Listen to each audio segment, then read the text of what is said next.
Hello, my name is Elias Thorne. Recently, I shared with you what it felt like to be laid off at 52 and the unsettling realization that I might have spent my entire life building the wrong wall. Today, I want to tell you about the last conversation I ever had with my father. And this matters because that moment completely reshaped my definition of what life is. My father stayed with my mother only until I was 3 years old. After that, he simply left. They were both far too immature for the arrival of a child. My father was the kind of guy who loved parties, drinking, and distractions. Understandable, maybe, for an 18-year-old boy, but devastating for a family. I don't remember that phase clearly, but it was enough to leave me without good memories of my childhood. All I know is that, for an entire lifetime, the responsibility of raising me fell solely on my mother. My father died when I was 55. He developed a severe inflammation of the pancreas. A fast diagnosis just 6 months from discovery to death. During that time, driven by a force I didn't fully understand, I grew closer to him and visited him in the hospital. Believe it or not, we spent more time together waiting for his death than we ever had while he was alive. Those conversations introduced me to a man I had never truly known. Our relationship had been shaped by distance and by his absence, especially during my childhood, when I needed him most. Growing up without a father is like trying to finish a puzzle with the most important piece missing from the box.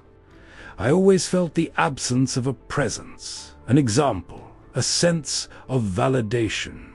My father existed only as a blur, shadow that showed up on rare holidays or in empty promises like, "Next weekend, I'll come get you."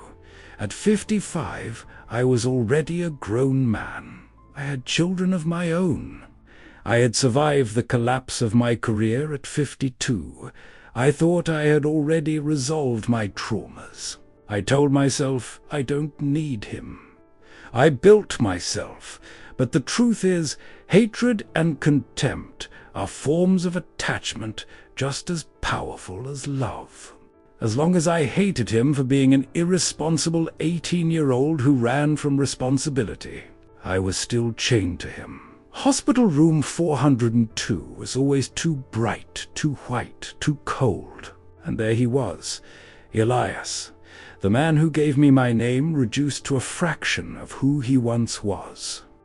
His condition made one thing clear. The time for pretending we didn't care about each other was over.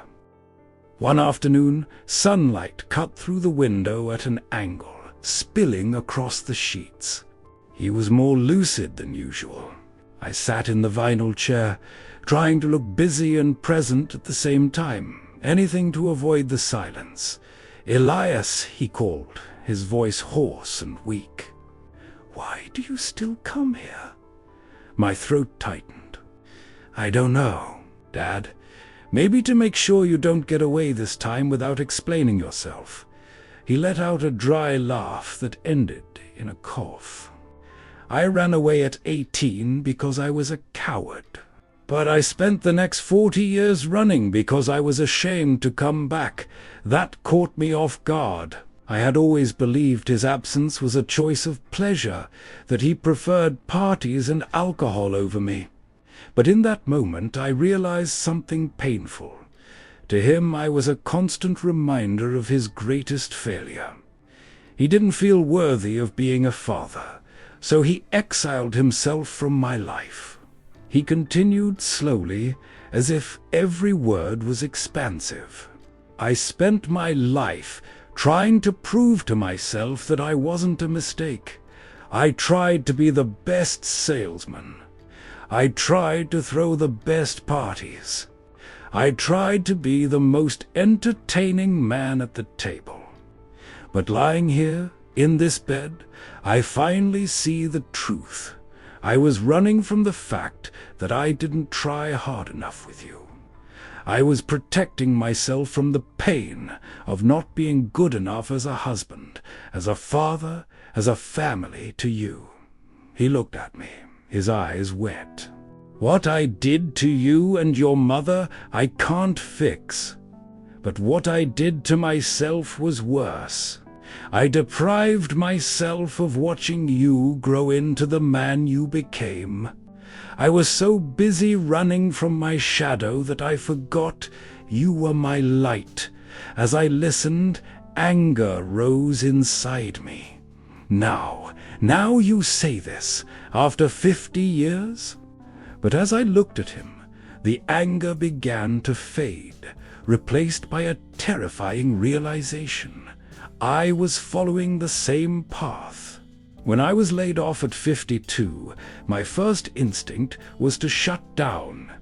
I felt like a failure, and for months I became an absent husband and father inside my own home. I was physically there, but my spirit was somewhere else, chewing on loss. That's when I understood something crucial. Neglect isn't only leaving the house at 18.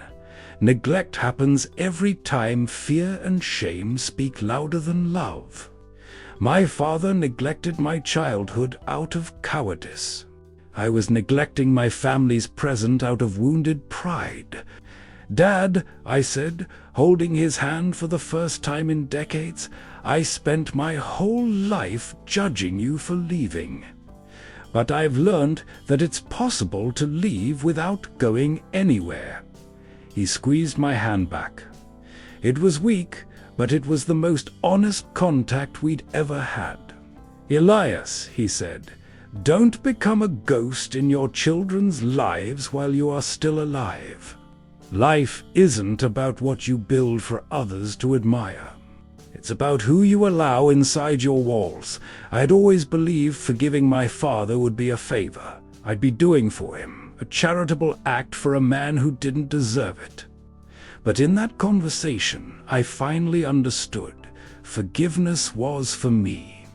As long as I held on to resentment, I was giving him power over my present. Forgiving him meant accepting that the 18-year-old boy he once was immature, but that he also lived a life of silent suffering because of that choice. By forgiving my father, I gave myself permission to be human, to fail, to lose a job, and still be a man of worth. I no longer needed to be different from him to be good. I only needed to be myself aware of my weaknesses so they wouldn't lead me. That afternoon, I realized that forgiving my father wasn't an act of holiness, it was an act of self-respect. For decades, I carried resentment like heavy armor, believing it protected me, when in truth it only restricted me. When I finally let it go, the first thing I felt wasn't pity, it was lightness. As if I no longer needed to guard a border that required no soldiers. The space once occupied by bitterness was filled with something new, clarity. The ability to look at my children without the fear of repeating the past. Forgiveness returned my agency. I was no longer the victim of an absent father. I became the author of a present life. Releasing him from his debt to me was the only way I could finally walk forward without looking back. My father died 3 days after that conversation, but those 6 months in the hospital were worth more than the previous 5 decades combined. He gave me his final and greatest gift, an awareness of finitude. My definition of life changed completely. Before, life meant accumulation, achievements, respect, financial security, being right. I thought success was a wall so tall no one could climb it. Today, I see that life is connection. It lives in the space between people. Time is the only resource that offers no refunds. You can recover the money from losing a job, but you can't recover the dinner you spent staring at your phone. I also learned that the need to be right is a trap. My father wanted to be right about his freedom at 18. I wanted to be right about my resentment at 40. We both lost. Vulnerability is the real strength.